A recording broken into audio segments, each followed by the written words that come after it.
Buenos días, doctor Yohandi. Ya ingresamos. Podemos compartir, ¿no? Ya, gracias, doctor Yohandi. Gracias. Ya está. Guillermo. Guillermo. Aló, ya ingresé ya. Comparte, nomás dice el doctor, que comparte ¿Sí? pantalla. Bueno. Comparte, nomás, ya dio la orden. Me acaba de llamar. Compartiremos entonces. Vamos a ver.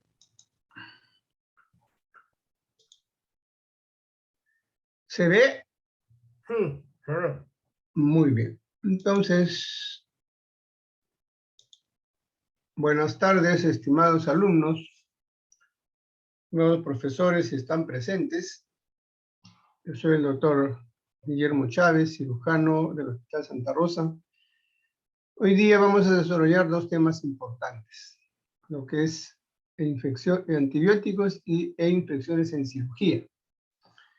Y como siempre acompañado de mi buen amigo el doctor José Fernández. Antibióticos.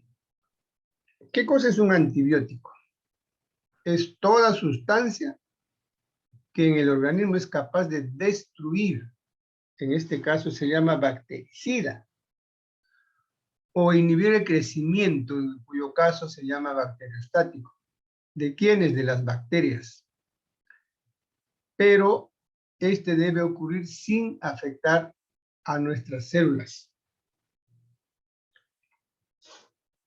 Estos antibióticos, inicialmente fue el primer antibiótico descubierto por Fleming en el año 28.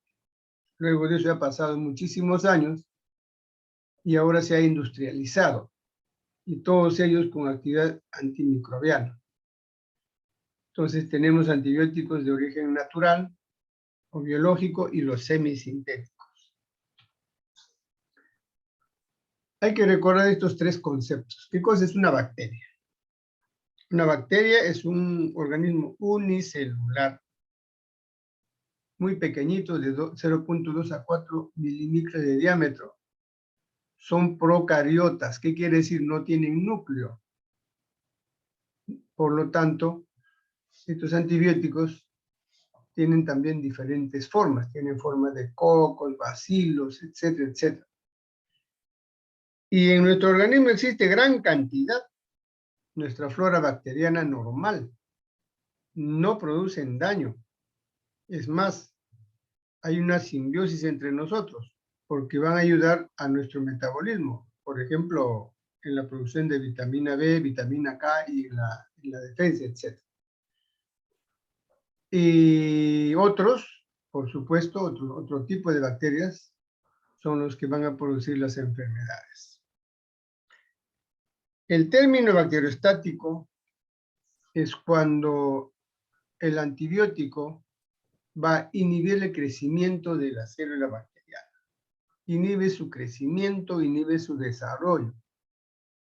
Por lo tanto, es reversible, o sea, si no se destruye, si no hacemos el tratamiento prolongado, esa bacteria va a sobrevivir, porque también es dependiente del sistema inmunológico. Por eso es la actividad de estos antibióticos será bueno cuando nuestra defensa también es buena. En cambio, el bactericida sí destruye a la bacteria. En este caso, como es destruido, por supuesto es irreversible y no depende de nuestra inmunología, de nuestra defensa. Esta es la composición o la estructura de una bacteria. Tiene su citoplasma, tiene su ADN en una estructura que se llama nucleoide y además tiene también el ARN mensajero que va a intervenir en la producción de las proteínas. Este citoplasma va a ser limitado, rodeado de lo que se llama la membrana plasmática o la membrana citoplasmática. Esta es una membrana que tiene doble capa de lípidos, doble capa de grasa. Y en la parte externa va a tener lo que se llama la pared celular. Esta pared celular es una formación bien imbricada de una sustancia que se llama péptidoglicano, o también se le conoce como mureína. Estas dos estructuras, tanto la membrana celular como la pared celular, va a permitir que la bacteria tenga en su interior una presión de 5 a 20 atmósferas. Cuando la membrana celular o la pared celular tiene dificultades en su formación, entonces esta bacteria va a ser destruida. Entonces, esta es la estructura de una bacteria. Además, también debemos reconocer por qué se le llama gram positivo, gram negativo. Por supuesto, el nombre depende de la coloración, pero cada uno tiene una estructura diferente. El gram positivo es lo que acabamos de describir, o sea, este de acá. Este es el gram positivo. ¿Por qué? Porque tiene su citoplasma, tiene su membrana citoplasmática de doble capa de lípidos y tiene su pared celular. En cambio, el gram negativo es diferente. Tiene una membrana celular bien delgadita y además de la membrana citoplasmática se va a adherir la membrana externa que también tiene doble capa, muy parecido a la membrana citoplasmática. No es diferente. Entonces, esto ustedes van a encontrar cuando revisan a quién se le llama gram positivo y a gram negativo. Y el nombre depende de la coloración nada más, pero la estructura es totalmente diferente. Si ustedes recuerdan este cuadro, les va a ser bien fácil agrupar a los antibióticos, ya sea como bacteriostáticos o como bactericidas. Recordando que bactericida es el que va a destruir, es el que es irreversible, es el que no va a depender de nuestra inmunología. Ese es el bactericida. Entonces, en este grupo tenemos los beta-lactámicos, en estos están las penicilinas, cefalosporinas, carbapenémicos, los monobactámicos, y además la fosfomicina, la cicloserina, la bacitracina y la vancomicina. Bactericida. Destruye la pared celular. Y tenemos los que tienen acción en la membrana citoplasmática, o sea aquí, que también es bactericida. ¿Por qué? Porque una vez que la membrana se destruye, pues ya no hay vuelta a quedar, ya no hay cómo mejorar. Y eso también se llaman bactericidas. Y en ellos vamos a tener las polimixinas y la daptomicina. Además de eso tenemos un cuarto bactericida, que es la que va a influir en la duplicación del ADN. Y una vez que el ADN ha sido intervenido, ha sido interferido en su duplicación, por supuesto, estas bacterias ya no tienen sobrevida y por lo tanto a esto también se le conoce como bactericidas. Y en ellos están pues las quinolonas, el metronidazol y la rifampicina. Además de estos tres bactericidas, tenemos lo que se llaman los bacteriostáticos. Los bacteriostáticos. Uno de ellos es el que inhibe la formación de las proteínas. Recuerden que este ARN tiene dos partes, ¿no? El 50 y el 30. Aquí van a intervenir los bacteriostáticos. Estos bacteriostáticos, un grupo va a intervenir en el 50S, que es las streptograminas, el cloranfenicol, las lincomicinas, el linesolid y las macrólidas. Y en el 30S va a intervenir las tetraciclinas y los aminoácidos. Entonces, este es bacteriostático. Cuando se cuando la acción del antibiótico se interrumpe, entonces esto va a seguir formándose y va a recuperar su viabilidad. El otro grupo de bacteriostático es el que va a intervenir en la formación del ácido fólico a través del ácido paramenobenzoico. Y en este grupo vamos a encontrar a los sulfas, entre ellos el trimetoprim, que es una asociación de sulfa. Como repito, si ustedes esta tabla memoricen, van a tener gran facilidad de los conceptos de quiénes son bactericidas y quiénes son bacteriostáticos. Aló. ¿Aló? Buenas. Entonces, nosotros estamos haciendo el tema de cirugía de abdomen.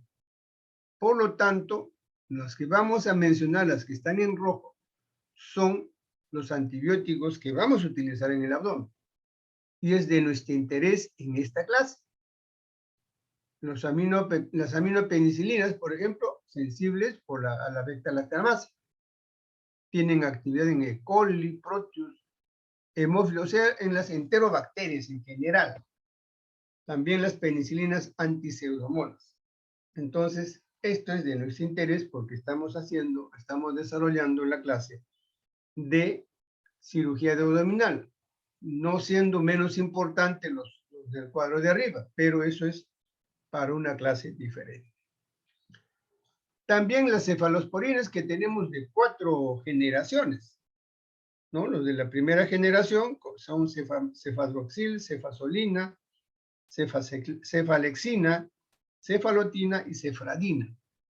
Todos estos, en lo que es actividad abdominal, tiene acción entre las bacterias, que es el coli, el Proteus, la Klebsiella. Segunda generación también, y la segunda generación tiene una ventaja, que tiene acción sobre los anaerobios.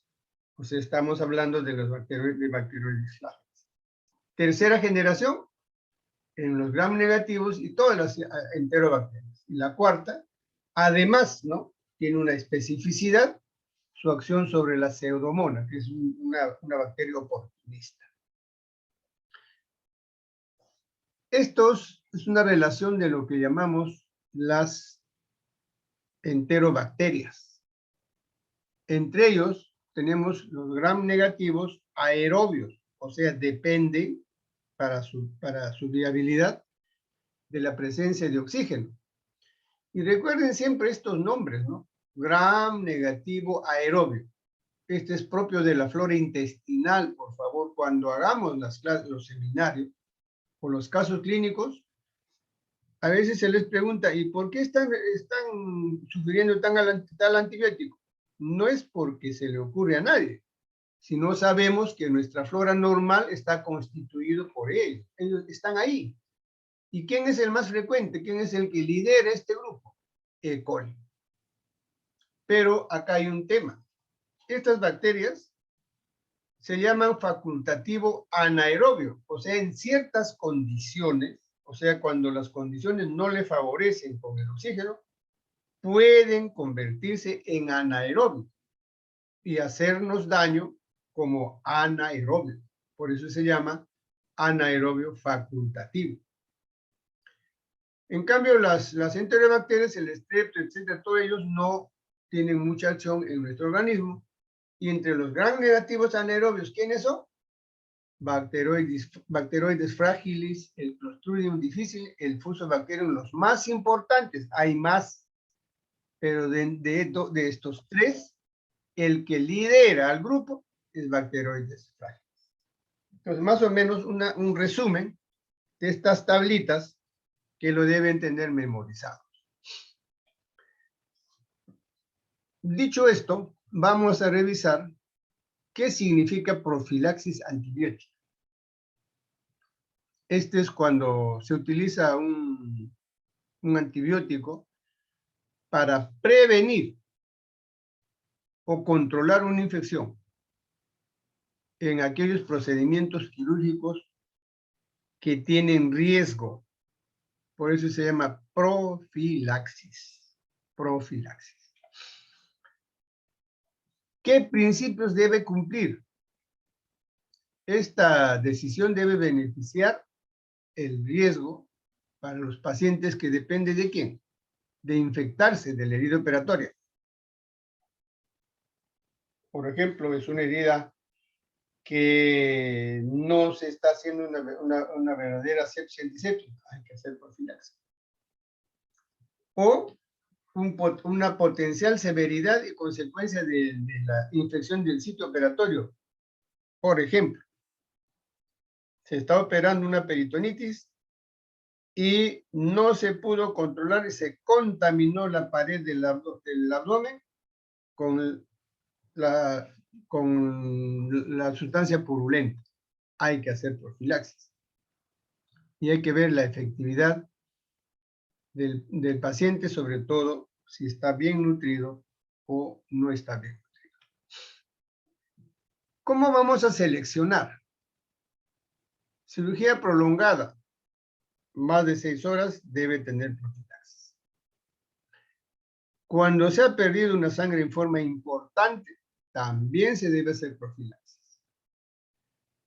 Cuando hay que reducir, sobre todo en fracturas complejas, fracturas abiertas, en cirugía ortopédica, rinoplastías, porque son lugares contaminados, cirugía de cabeza y cuello, de corazón abierto, las famosas artroplastías. Todos ellos deben recibir antibiótico profilaxis.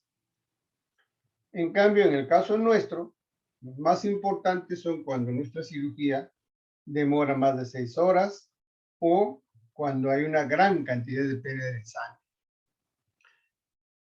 Y en la profilaxis siempre hay que tener presente que debe ser una dosis única. Siempre o casi siempre. Requisitos. Buena actividad antibiótica. O sea, hay que estudiarlos bien, hay que tenerlos presentes bien. Debe tenerse una dosis adecuada y en el momento adecuado. No aplicarse como profilaxis en cualquier momento. El antibiótico debe tener una toxicidad baja, debe ser efectivo y el costo bajo. No hay que elegir pues un antibiótico caro para una profilaxis antibiótica. Siempre debe elegirse un antibiótico de costo bajo. Y ahora, eso es importante. Y luego hay que conocer el patrón de sensibilidad del hospital. ¿Qué significa patrón de sensibilidad? Se debe hacer un estudio, primero por departamentos, superservicios, cuál es el germen que prevalece en ese espacio y cuál es su sensibilidad antibiótica. Eso debe tener cada servicio o cada departamento. Y luego se juntan todos y tendremos el patrón de sensibilidad de todo el hospital, donde podremos llegar a la conclusión que en mi hospital es el mayor germen que prevalece. Por ejemplo, vamos a ver un ejemplo, Klebsiella. Entonces nuestra profilaxis debe estar dirigido a la Klebsiella. Y también no debe ser muy alergeno, como ejemplo, por ejemplo, en el caso de las penicilinas, ¿no? Y luego no debe tener interacción con otras drogas que se está utilizando. Por eso hay que conocer bien la farmacología del antibiótico. No es aplicar por aplicar. El antibiótico hay que estudiar toda la farmacocinética, su mecanismo de absorción, su mecanismo de eliminación, sus acciones, si es necesario administrar con comida, sin comida, etcétera, etcétera. Todo eso debemos estudiar del antibiótico. Y generalmente debe ser un antibiótico no de amplio espectro, un antibiótico dirigido. Por ejemplo, si estamos pensando en una artroplastía, por ejemplo, de repente es el ejemplo más práctico, no le vamos a dar pues un antibiótico que es proveniente del aparato digestivo, por eso hay que conocer la sensibilidad. Hay que darle profilaxis para un antibiótico que viene de la piel. ¿Quiénes están en la piel generalmente? Estafilococo y estreptococo. ¿no? Y conocer la vida media. No le voy a dar como profilaxis una penicilina, porque la penicilina le tengo que dar cada 8 horas. Le tengo que dar un antibiótico que tiene una vida media larga y administrarlo el menor tiempo posible. Y está en amarillo cuál es la vía de elección. No es la vía oral, es la vía endovenosa, no es la vía intramuscular. ¿Cuándo administrar? Acá hay ciertas controversias, pero por lo menos nosotros tenemos claro este concepto. El momento óptimo debe ser entre 30 o 60 minutos antes de la cirugía. Ese es el momento ideal. Repito, acá van a encontrar, si ustedes leen libros, van a encontrar que son momentos diferentes, pero esta es la que nosotros utilizamos. Y utilizar cuando la intervención quirúrgica es corta. Algunos se utilizan durante la inducción de la anestesia. Excepto en las cesáreas y cirugía de colon, administrar profilaxis inmediatamente antes de la incisión de la piel. Ese es el protocolo que utilizamos. Duración, solo durante la intervención quirúrgica. No más de 24 horas, pero también hay sus excepciones. Cuando es un corazón abierto, cuando es una artroplastía, la duración está hasta 72 horas. Y si ya estamos pensando que hay ya una colonización, la profilaxis, ¿qué es prevenir. Es cuando no está colonizado por bacterias. Por eso decimos profilaxis. Estamos evitando que colonice. Pero ya cuando está colonizado ya no podemos hacer profilaxis. Hay que hacer el tratamiento terapéutico que dura de 7, 14 hasta 21 días, dependiendo de la infección que ha ocurrido. Y también hay que recordar que todo el inicio de la antibiótico terapia, ya sea profilaxis o terapéutica, es empírico. Y para eso es importante tener la sensibilidad del hospital, la sensibilidad bacteriana. El más común es E. coli, entonces utilizaremos antibiótico para E. coli. Pero cuando llega hay que hacer eso. Pero luego para comprobar se debe tomar la muestra. Y esa muestra enviar al laboratorio y el laboratorio nos va a hacer el cultivo y nos va a dar la sensibilidad. Nos responderá en la identificación de la bacteria, nos responderá cuál es la sensibilidad, la resistencia y el intermedio. Si nos dice resistente, pues hay que cambiar inmediatamente el antibiótico. Entonces, el uso de la profilaxis no está indicado en forma permanente, salvo cuando hay que colocar una prótesis, por supuesto, porque es un riesgo. O colocar una malla. La malla es una prótesis. En las mastectomías, en las lipectomías, en la valvuloplastía y, por supuesto, en los inmunocomprometidos. Hay que utilizar. Ideal, generalmente gram positivos, pero no significa que no vamos a utilizar para gram negativos. Si estoy pensando en una colecistitis con un inmunodeprimido, voy a hacer una colecistectomía, un inmunodeprimido, un diabético, no le voy a dar pues un antibiótico para gram positivo. Le tengo que dar un antibiótico para gram negativo porque es probable que se contamine con las enterobacterias. Pues esa es la forma como se utiliza, por eso es esta relación. Y aquí tenemos algunos antibióticos, ¿no? Por ejemplo, cuando se hace una cirugía de gastroduodenal, ¿quiénes están ahí? En todos ellos, gastroduodenal, vía biliar, intestino, apéndice, en todos, traumatismo de abdomen, en todos ellos están las enterobacterias, en todos ellos. Por lo tanto, el fármaco ideal va a ser la cefalosporina, cefazolina, metronidazol cuando hay gram negativo, ¿no? Como primera elección. Cuando hay riesgo alto, no en todo. Una colecistectomía generalmente no necesita una profilaxis. Nosotros en el servicio muy rara vez hacemos profilaxis cuando el paciente pues, es inmunodeprimido. Estoy hablando de una colecistectomía no infecciosa. Y estos son los alternativos. Es así como se maneja con una tabla. Luego, cuando hay operación de hígado de vías biliares, en las colecistectomías por colecitis crónica, ¿a quién vamos a tener presente cuando hay un gram negativo? Amoxicilina, ampicilina más sulbactam, cefalosporina de primera generación y la ciprofloxacina. En la colecitis aguda, los mismos antibióticos. En la exploración de vía biliar, igual. ¿Por qué nos vamos a dirigir con esto? Porque estas bacterias van a provenir de la flora gastrointestinal. Entonces, por eso es que uno se dirige con estos antibióticos cuando inicia en forma empírica.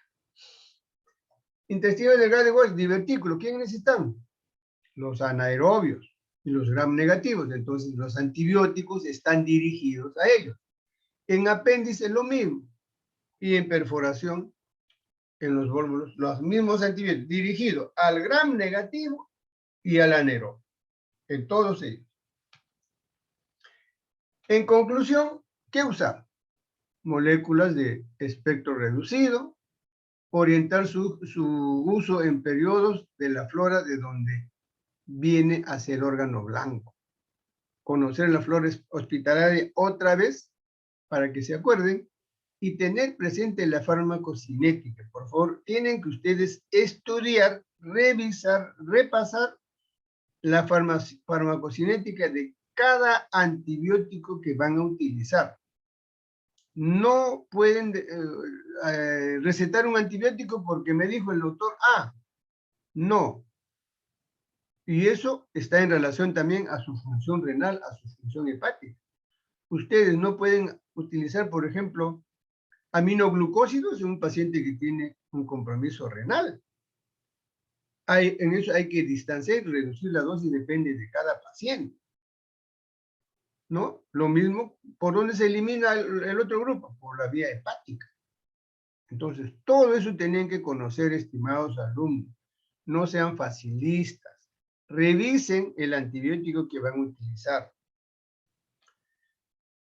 Principios a tener en cuenta como resumen, identificar al microorganismo. Y si bien es cierto, hemos iniciado en forma empírica, hay que cultivar. Conocer la sensibilidad, otra vez. Como es un resumen, estamos repitiendo. Conocer la eficacia del antimicrobiano. Escoger la droga más efectiva y segura a dosis adecuadas y generalmente monoterapia. Generalmente monoterapia. Por decir un ejemplo, entre 80 y 90% debe ser monoterapia. Costo reducido, hay que pensar en el costo y cambiar el antibiótico solo si este no está funcionando. No es ético, ni práctico, ni ideal que ayer el cirujano A le administró cefalosporina y ahora el cirujano B viene y dice, ese antibiótico no me gusta, ahora lo cambio. No, señor. Para cambiar un antibiótico hay que hacer un estudio, hay que esperar la sensibilidad y si no le hicimos, la evolución clínica. Para eso somos médicos, para eso estudiamos. Y la evolución de un antibiótico, para cambiar o no, debe ser por encima de 3, 4, 5 días. No puede ser al día siguiente. Entonces, esas cositas, para nosotros tener un criterio ideal, tenemos que haber estudiado los antibióticos. Bien. Entonces, tenemos los patógenos más comunes. También un resumen, ¿no? En los gram negativos, las enterobacterias todititas. Los anaerobios, ¿quién está en la cabeza? Bacteroides. Todos estos son anaerobios. Los cocos, 3 gram positivos. Facultativo. ¿Qué quiere decir? Que tienen la capacidad de vivir, de ser viables en presencia de oxígeno o en ausencia de oxígeno. Luego tenemos los aerobios, que es la pseudomona. Esta pseudomona es un oportunista. Si revisan los libros, ustedes van a encontrar algunos como parte de las enterobacterias. Algunos dicen que no. Lo que hay que recordar que este es un oportunista. Esto no va a ser un germen que nos va a infectar de primera instancia. Estos van a aprovechar que el paciente inmunológicamente va disminuyendo en enfermedades largas, en enfermedades muy comprometidas o en los inmunodeprimidos. Entonces recién aparece y lamentablemente la infección es severa. Esto se parece mucho al hongo, ¿no? El hongo, ¿a quién le va a iniciar la infección por hongo? En pacientes inmunodeprimidos. ¿Cómo se determina, cómo es la determinación de la infección quirúrgica?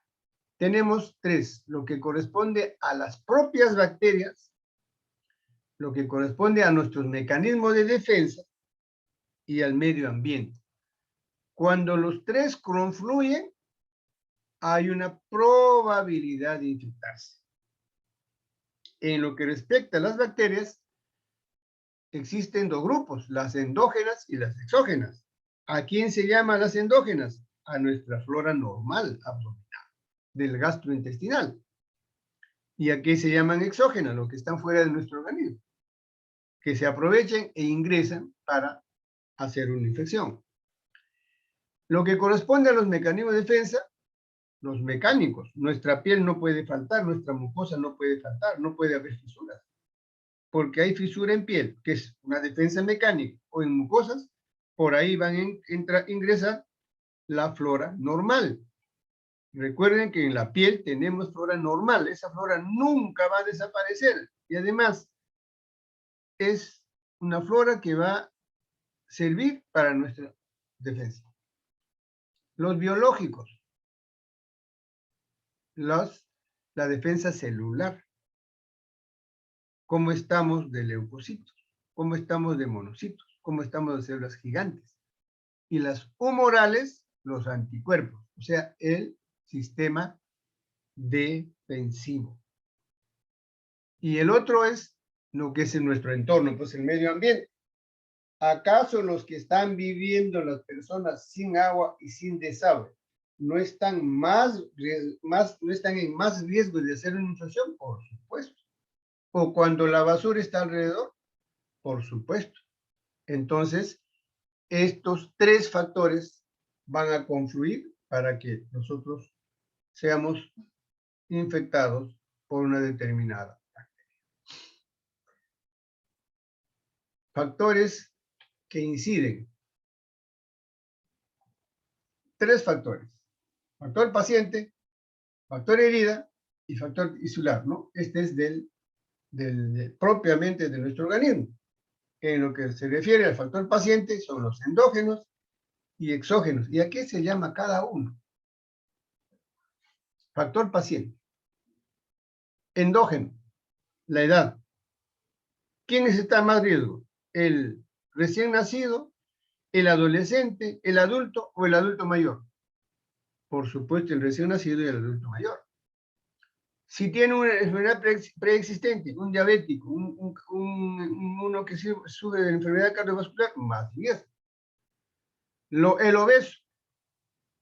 La pandemia nos ha hecho ver una realidad, que en la primera ola, el 80% de los que fallecidos eran obesos, y de ahí se ha hecho unos estudios y se llega a una conclusión sencilla y fácil, que los obesos son per se desnutridos.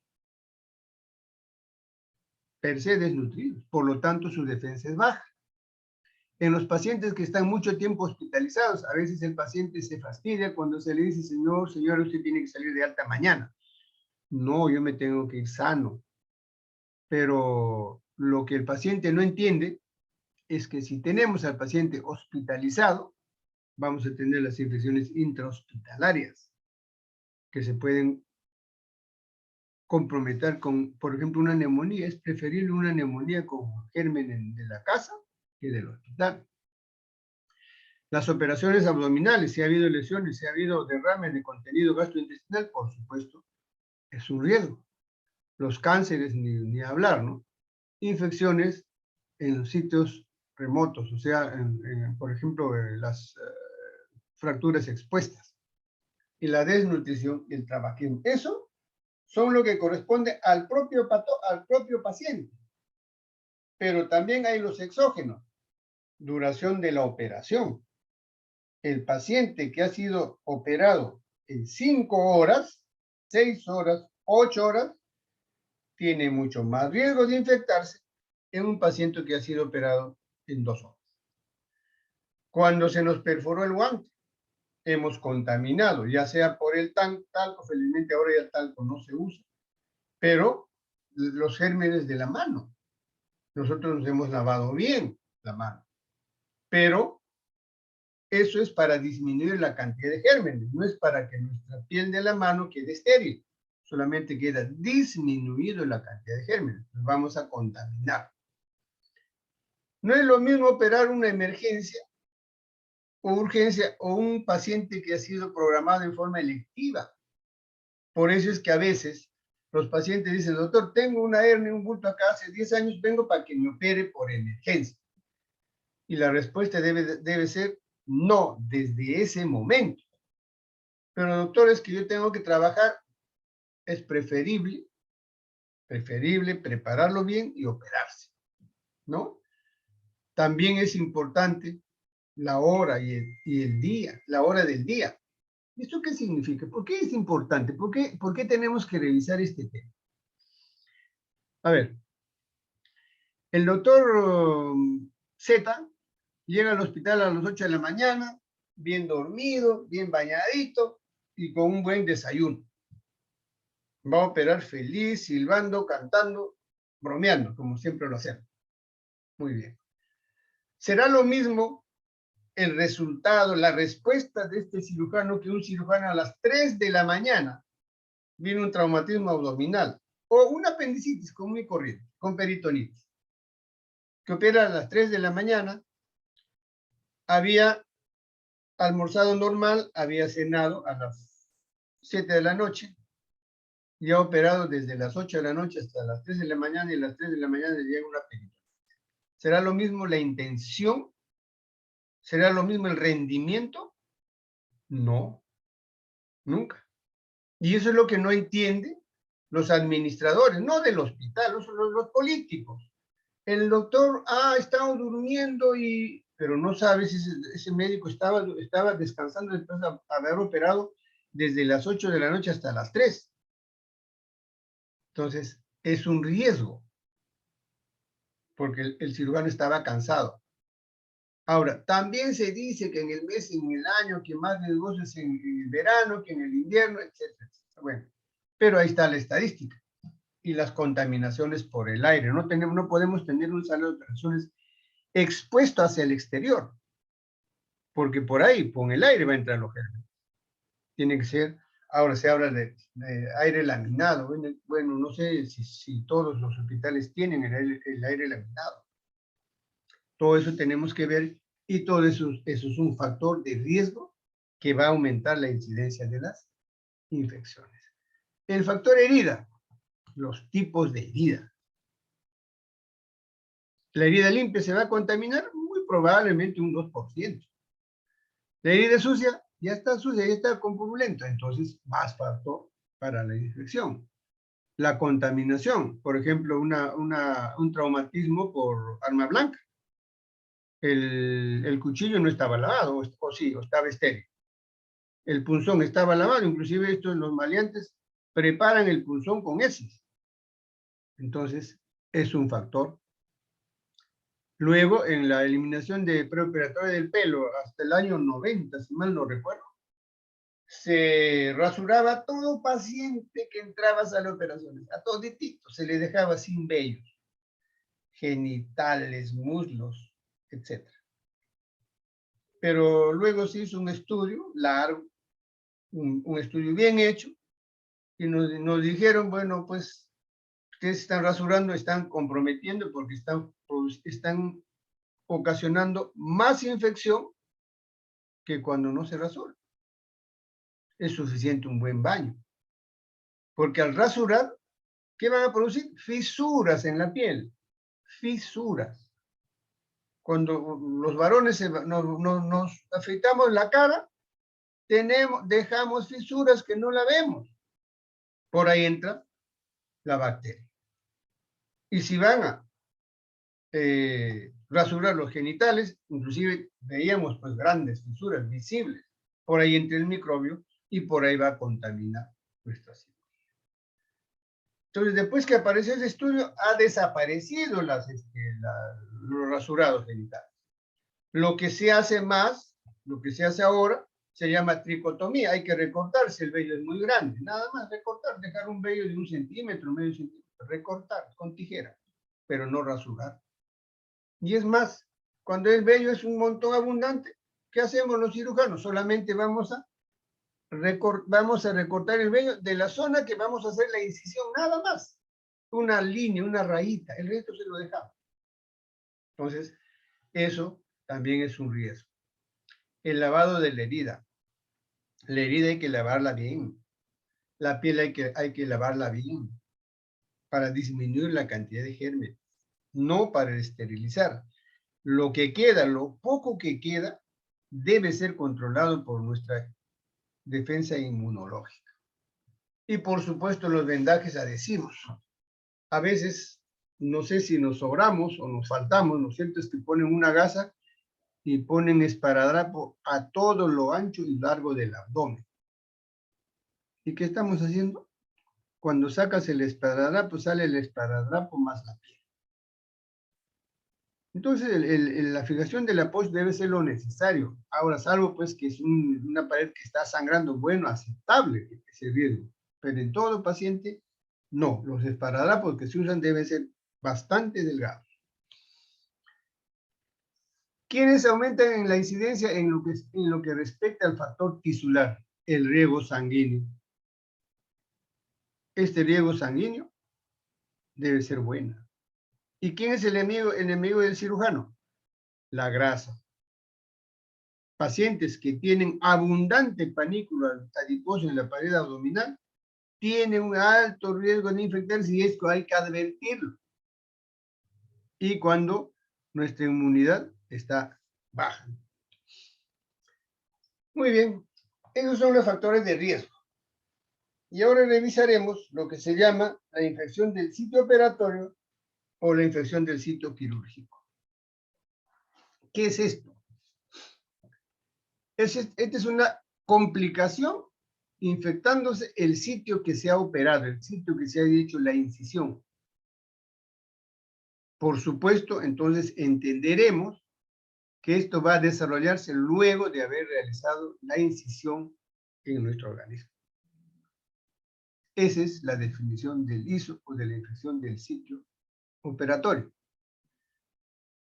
En resumen, este ISO o infección del sitio operatorio se considera hasta 30 días después de la operación, aún estando en su casa, cuando no se ha colocado ninguna prótesis. Se llama prótesis a todo material que se deje en el organismo durante la cirugía.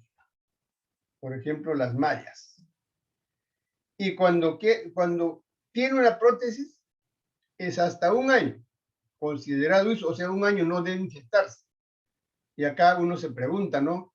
¿Yo qué tengo que ver si fue operado hace 8 meses de una hernia con su malla y ahora viene con absceso? Bueno, pero así está.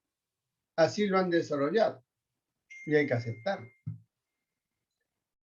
¿Y por qué tenemos que revisar eso? O sea, la infección de la herida operatoria, de la pared del abdomen y del sitio de la operación. ¿Por qué tenemos que tenerle importancia? Porque esta complicación es muy devastadora. Se va a abrir la pared abdominal, va a haber evisceración, vamos a operarlo otra vez, etcétera, etcétera. Por eso es que tenemos que tener presente este factor. No es posible, por ejemplo, que una operación de una colecistectomía común y corriente se haga una infección del sitio quirúrgico, que vamos a revisar después qué significa. No es posible. Y si es así, ¿qué va a pasar? Vamos a volver a operar, vamos a hacer un drenaje de la absceso. Va a terminar en una peritonitis. Por lo tanto, un daño biológico. Pero ese daño biológico no solamente es así, daño económico.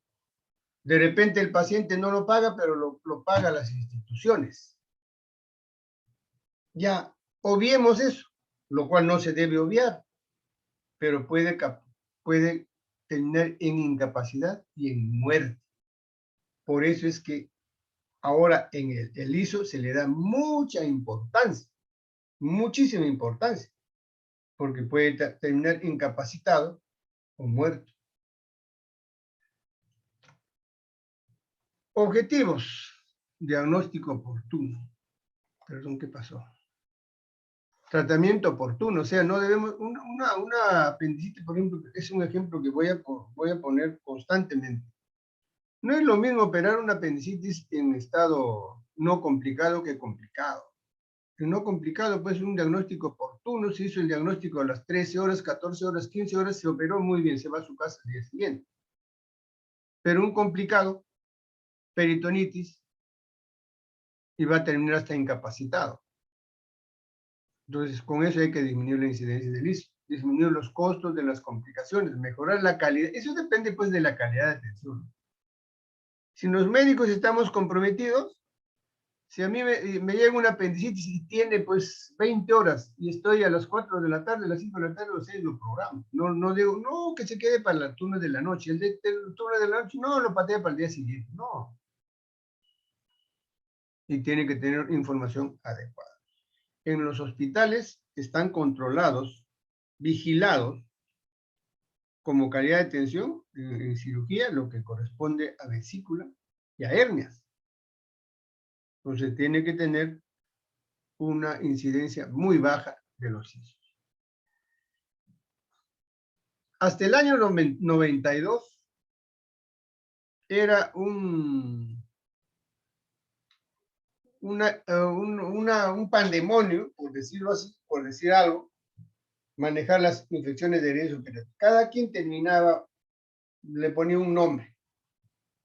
Pero en ese año, el año 92, se reunieron las sociedades importantes del mundo y dijeron, no, tenemos que unificar los criterios.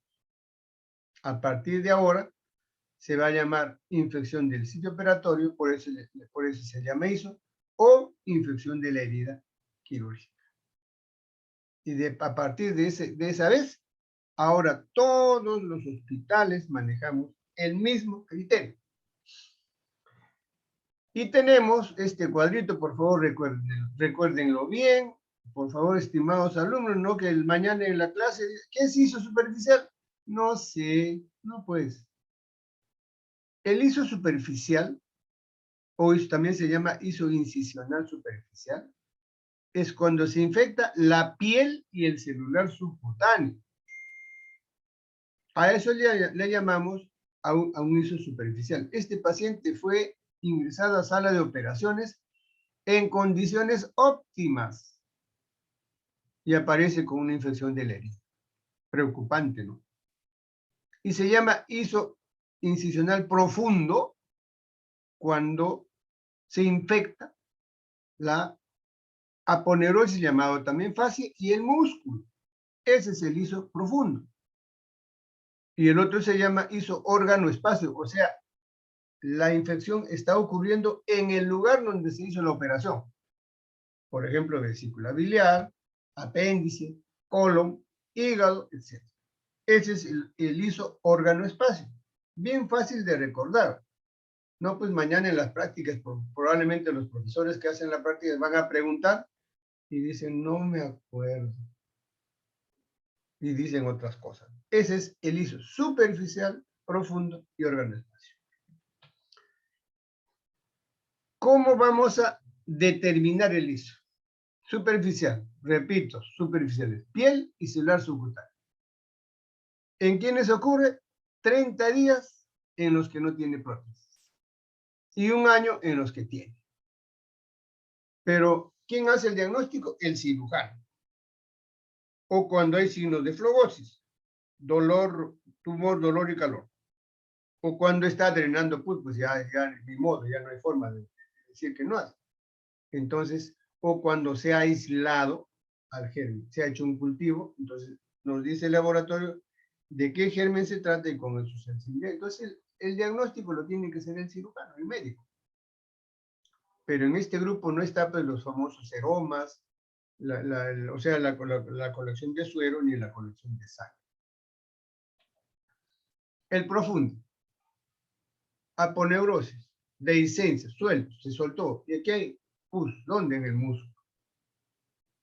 Igual, 30 días para los que no tienen prótesis y 1 año para los que tienen.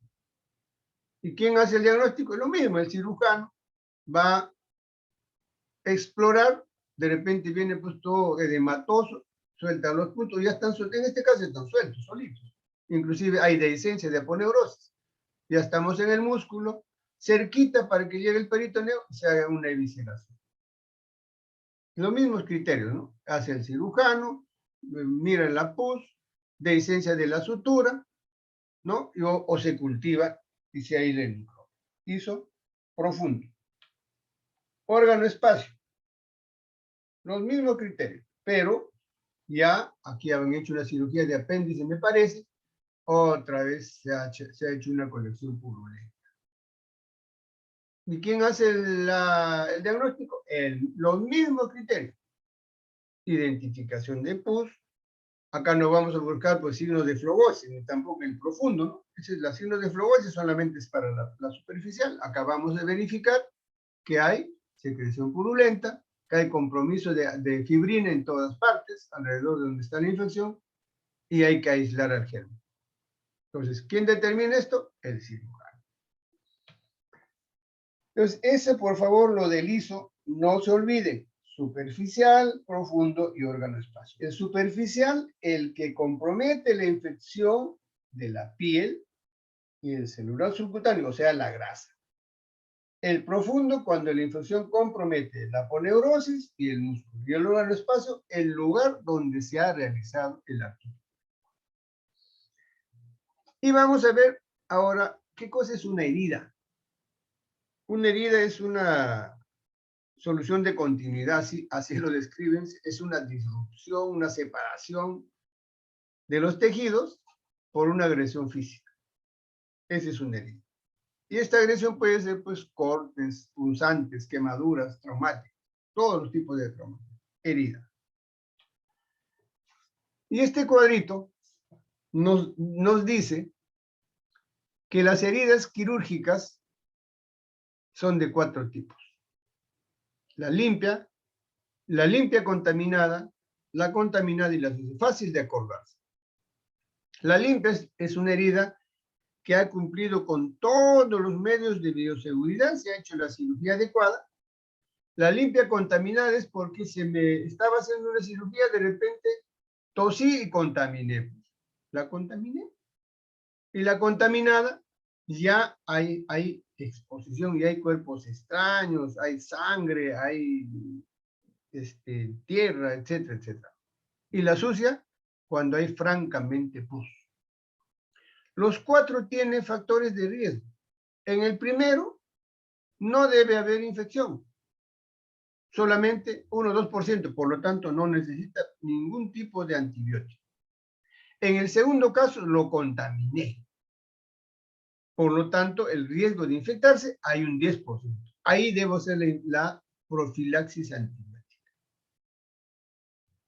Pero en el tercero y en el cuarto, no puedo hacer profilaxis porque en el tercero, pues vamos, un ejemplo clásico, una fractura expuesta, donde hay sangre, hay tierra, etcétera, etcétera, totalmente contaminada.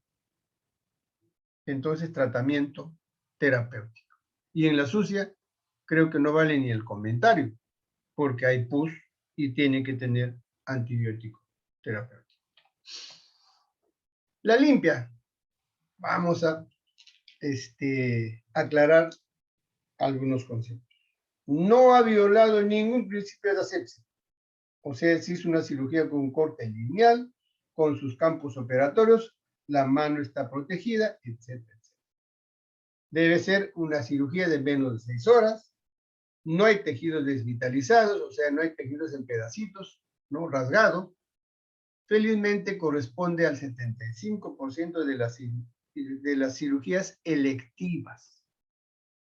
La cirugía de emergencia per se ya es un riesgo. ¿Acaso no es un riesgo operar una apendicitis no contaminada? ¿Acaso no es un riesgo operar una intususcepción? ¿Acaso no es riesgo operar un vólvulo de 180 grados solamente con isquemia sin necrosis? Es un riesgo. En este caso, la inflamación es natural, va a seguir su historia natural. Entonces, en este caso, no se ha contaminado esta incisión con ninguna secreción normal de nuestro organismo, o sea, ni saliva, ni orina, ni bilis, etc. No se contaminó, o sea, no se tosió sobre esto, por decir un ejemplo. Limpia contaminada es esta. Es esta, o sea, estaba operando, tosió pues el doctor Z, o el doctor X, tosió, no tenía mascarilla, o se le salió la mascarilla y ya se contaminó.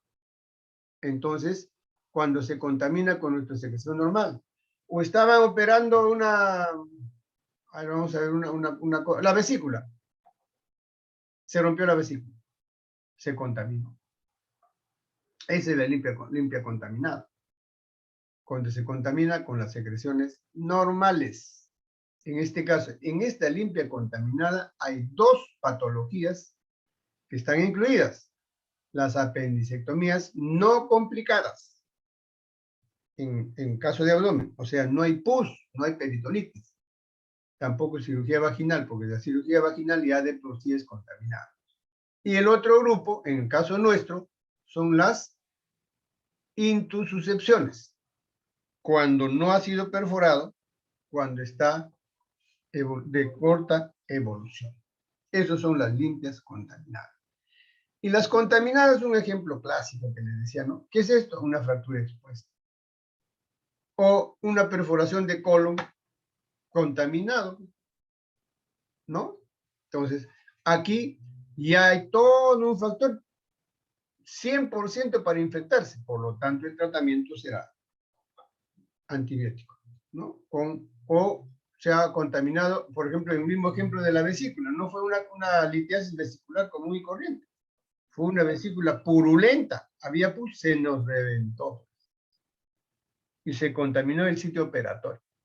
Y no solamente se contaminó el sitio operatorio, se nos contaminó la pared abdominal. Esa es la contaminada, que es diferente que la infectada o sucia. Pus franca. Pus franca. Acá no hay discusión. Peritonitis. Abscesos localizados. Esta es la herida sucia o infectada. Muy bien. Luego vamos a revisar qué cosa es los tipos de cicatrización. Es otro término que debemos saber en cirugía. Cómo debemos permitir la cicatrización de nuestras heridas que producimos en la cirugía. Una de ellas se llama de primera intención.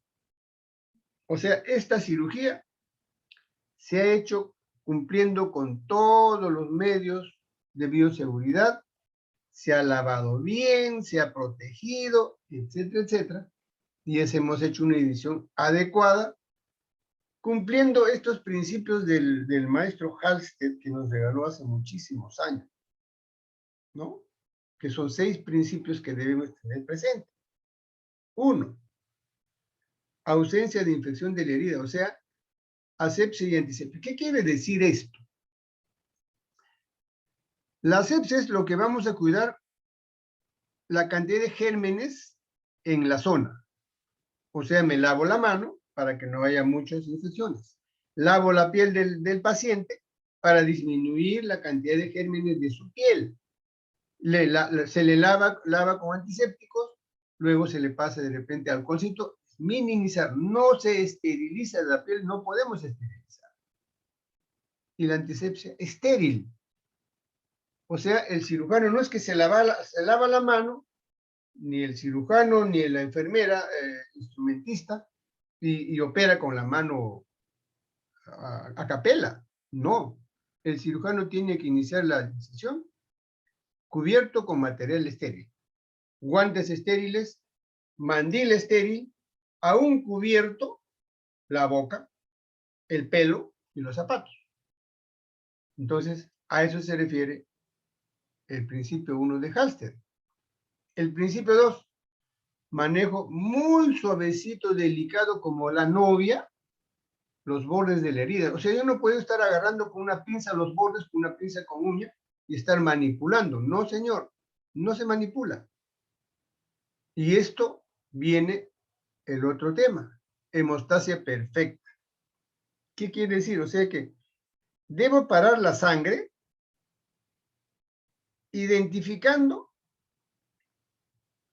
y individualizando a cada arteria que está sangrando, porque los que sangran son las arterias gruesas. Los capilares se autolimitan. Entonces, ahora vamos a revisar más abajo cómo se autolimitan inmediatamente.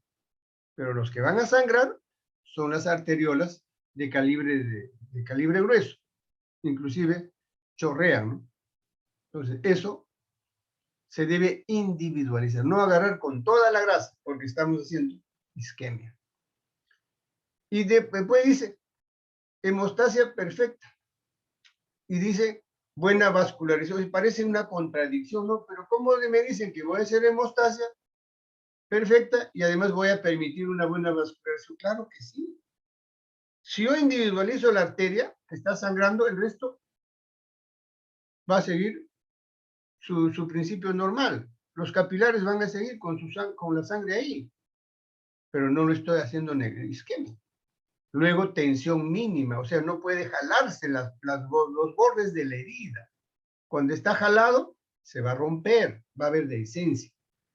Y otra cosa, me dice, y además la posición, o sea, tiene que estar pegadito, besito labio con labio, como a la enamorada. No agarrar la sutura y ajustar la sutura de la piel como que si la piel se le va a escapar.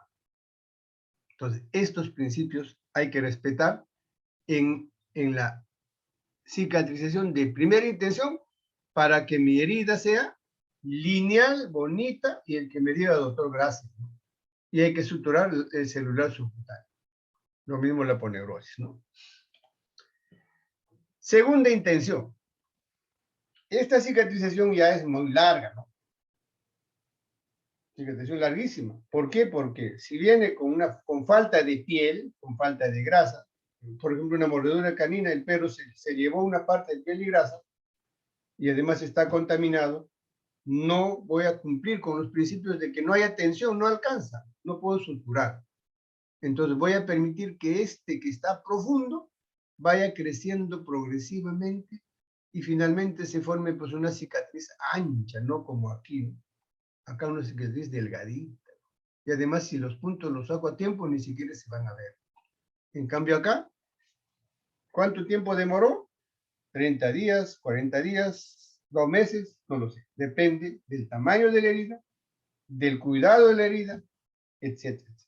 Entonces, este se llama de segunda intención. Un trauma excesivo, con pérdida de sustancia.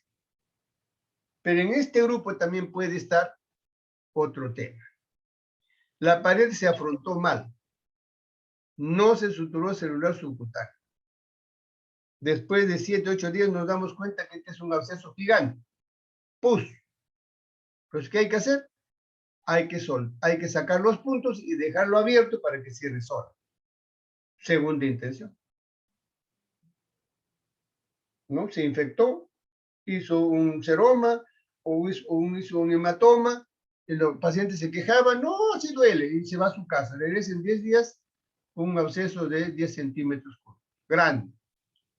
Entonces, eso no lo puedo drenar así, no, lo tengo que abrir, lo tengo que dejar abierto, y luego que la cicatriz se produzca desde el fondo hasta que cierre. Lavado todos los días, cuidado todos los días. Esa es la de segunda intención. tercera intención. Muy bien. Estábamos operando una peritonitis. Se abre piel, celular subcutáneo, aponeurosis, peritoneo, y había 3 litros de pus. Se nos viene, entre comillas, el huaico. Toda la pus me ha contaminado la pared abdominal. Se contaminó todo. Entonces, ¿qué hay que hacer? No lo puedo suturar de primera intención porque toda la grasa ha sido contaminado por pus. ¿Qué hacemos? Terminamos la cirugía, lavamos bien, colocamos drenes y solamente vamos a suturar peritoneo y aponeurosis. Por supuesto, ahí se junta el músculo. Y lo vamos a dejar abierto, el celular subcutáneo grasa y la piel. ¿Para qué? Para lavar todos los días. La infección no ha sido instalada, ha sido contaminada. Lavamos todos los días. Si vemos a los 4, 5 días o 6 días está limpio, la vamos a afrontar, la vamos a suturar. Ese es de tercera intención. O sea, no lo he dejado abierto 10 centímetros de celular subcutáneo incidido, no lo he dejado que cierre sola. Solo que hemos hecho de lavado todos los días, a veces 2 veces al día, y nos damos cuenta, a los 4 o 5 días está limpio, para eso se lava todos los días o 2 veces al día, no ha hecho infección, entonces la vamos a poner su puntito. Y vamos a permitir que esa herida, que debería ser segunda intención, se convierta en primera intención. Esa es la de tercera intención. Y la cuarta, esta es la de tercera, ¿no? Lavamos, limpio, entonces le ponemos los puntitos. Esta cuarta intención a veces no sé por qué no está en algunos libros. Pero este es cuando se pierde pues, un tejido amplio, grande, ¿no? Entonces tenemos lo que se llama los injertos y los colgajos, cuando hay una pérdida amplia de tejido y hay que cubrir. Por ejemplo, aquí está expuesto el cartílago y el hueso. Acá no puedo colocar piel, porque para colocar piel tiene que haber una buena granulación, o sea, bastante capilares. Acá no hay forma. Entonces, ¿qué se hace acá? Se hace lo que se llama el colgajo. Se identifica un espacio, un tejido que tenga arteria y que tenga vena. Para poder hacer esta incisión que está acá, amplia, que tenga piel y grasa. Porque si yo saco este disco y lo coloco, este disco se va a morir porque no tiene irrigación. Pero como estoy respetando su vascularidad, esto, después de haber levantado todo esto, por eso se llama rotación de colgajo. Lo vamos a traer y vamos a suturar en el defecto.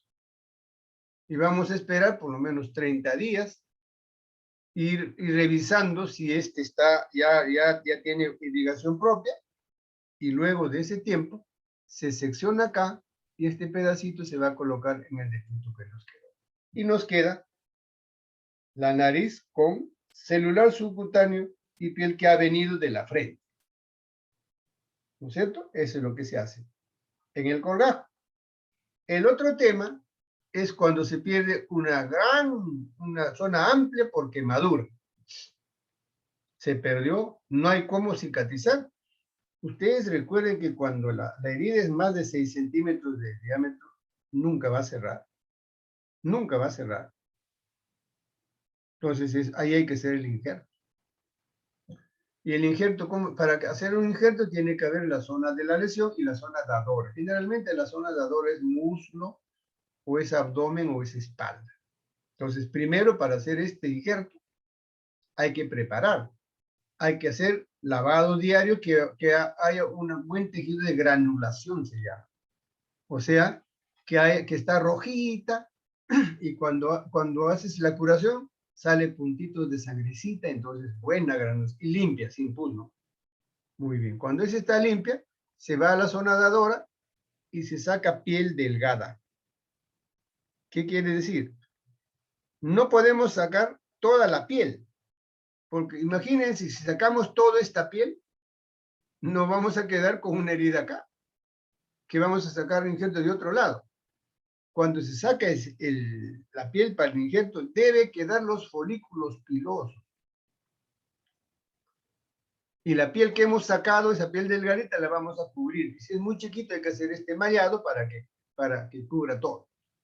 Y esta zona tenemos que mantenerlo limpio, curar todos los días, colocar su gasita, limpiar y limpiar, para que los folículos pilosos que han quedado abajo desarrollen la piel normal. Pero si por alguna razón se han pasado y han sacado grasa, le va a quedar cicatriz. En este caso, no hay cicatriz, a veces queda un poco hiperpigmentado o hipopigmentado. Ese es el injerto. Y revisamos, no creo que es el último, las fases de la cicatrización. O sea, ¿cómo cicatriza? ¿Qué pasa cuando ocurre una herida? Y esta herida tiene que repararse. Y la reparación de la herida va a depender de 3 factores. Tipo de tejido. O sea, la reparación no es lo mismo en la piel, en la grasa, en el músculo. El músculo está bien irrigado. Así es que la reparación va a ser mucho más fácil. ¿Cómo la hemos cerrado? La hemos cerrado bien, la hemos suturado bien, o hemos suturado haciendo un ajustón, un montón y le hemos dejado con esquema. ¿Y dónde es mejor la cicatrización? ¿En el tejido blando, bien irrigado, o en el tejido blando mal irrigado? Entonces, de estos 3 factores va a depender la velocidad de la cicatrización. Tenemos 3 fases. Fase 1, hemostasia, inflamatoria, exudativa, como quieran llamarlo, y generalmente dura los 5 primeros días. Fase 2, proliferación y migración. Y fase 3, de maduración. Ustedes se van a dar cuenta a medida que vamos desarrollando por qué se llama cada uno. En la fase 1 tiene 2 partes. Cuando se lesiona el endotelio, la respuesta endotelial es automática, es inmediata. Quien va a liberar el tromboxano, quien va a permitir la vasoconstricción inmediata. O sea, los capilares, ni la misma arteriola, cuando se lesiona, no dice que se siga saliendo mi sangre, no. Se hace una vasoconstricción inmediata. Los capilares se cierran. La arteriola, porque es muy grande, a veces no se puede, no tiene capacidad de cerrarse. La vena sí se cierra, pero la arteriola no. Entonces, esa vasoconstricción es transitorio. Dura entre 5 o 10 minutos, depende de cada persona. Y ese tiempo es suficiente para que la sección que se ha hecho en el borde del capilar llegue a un conjunto de plaquetas, se llama agregación plaquetaria y forma el trombito, pues lo tapa el huequito, ya no sale sangre. Y esto, después de los 5 o 10 minutos, es seguido por la vasodilatación. Se dilatan los capilares. ¿Para qué? Para que vengan los procoagulantes, ¿no? Los vasoactivos, para que vengan y forman, y con el fibrinógeno, forman pues una tapita. Esta es la famosa costra. Esta es la primera parte de la fase inflamatoria. La segunda parte, por eso se llama inflamatorio. ¿Qué cosa es? Empiezan a liberar citoquinas. Y estas citoquinas, ¿qué van a hacer?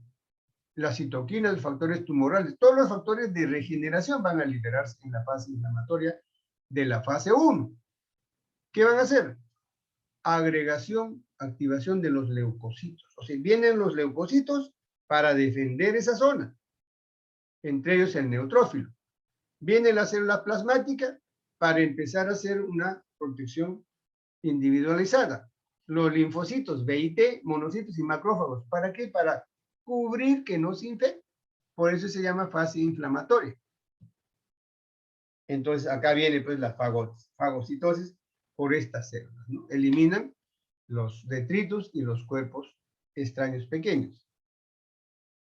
Y al mismo tiempo va a aumentar la extravasación del plasma. Este ocurre los primeros 5 días. Y aquí ya entra en función los famosos fibroblastos que van a iniciar la reparación del tejido. Entonces, en esta fase, si ustedes lo aproximan al tejido, de repente encuentran pegaditos y lo separan, va a volver a sangrar. No tienen fuerza de tensión. Fase 1. Y ahí está todo, ¿no? Trombos plaquetarios, vienen los macrófagos, viene el tejido conjuntivo para empezar a reparar. Fase 1. Fase 2, migración y proliferación de en los primeros 20 días. ¿De quién? Acá viene la microvascularización, la neovascularización, tanto de capilares como de linfáticos. Empiezan a formarse más capilares, más linfáticos en las zonas que ha sido lesionada. A eso se le llama tejido de granulación. Y ese tejido de granulación ya tiene abundante colágeno. ¿Quién lo va a formar? Los fibroblastos, llamados también fibrocitos. Entonces ya vamos a tener fibrina y todo lo que va, músculo inclusive, todo lo que va a empezar la reparación, la cicatrización, la epitelización de la zona. Entonces ya tenemos depósito de colágeno. Ya hay una fuerza de tensión. A los 20 días, pues ya la herida que está aproximada ya no se suelta. Por eso es que cuando se opera, se sacan los puntos de 8, 10 días, 12 días, 14 días. Entonces, y además en esta fase ya tenemos la invasión de proteínas plasmáticas y la epitelización de la superficie. Y ahí tenemos, ¿no? Va epitelizando vasos nuevos. ¿Quién es este? El tejido, los fibroblastos, que va a producir colágeno.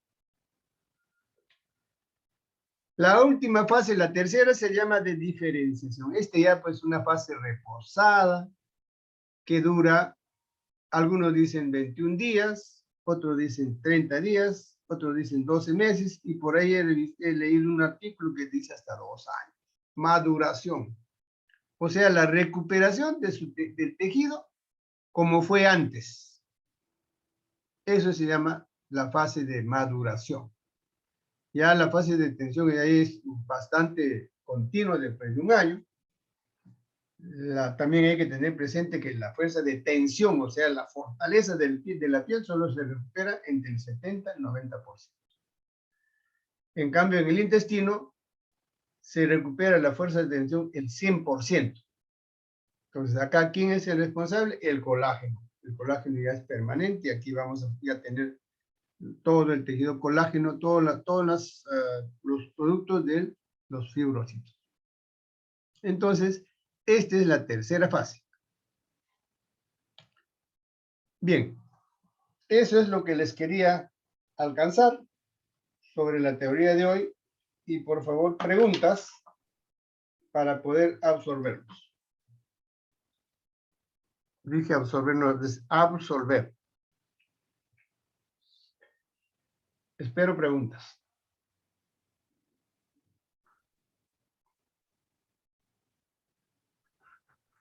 Doctor Guillermo, en el chat no hay ninguna pregunta. Bien, alumnos, si no hay ninguna pregunta, conmigo será hasta otra oportunidad y ahí nos quedamos. Gracias, doctor Chávez.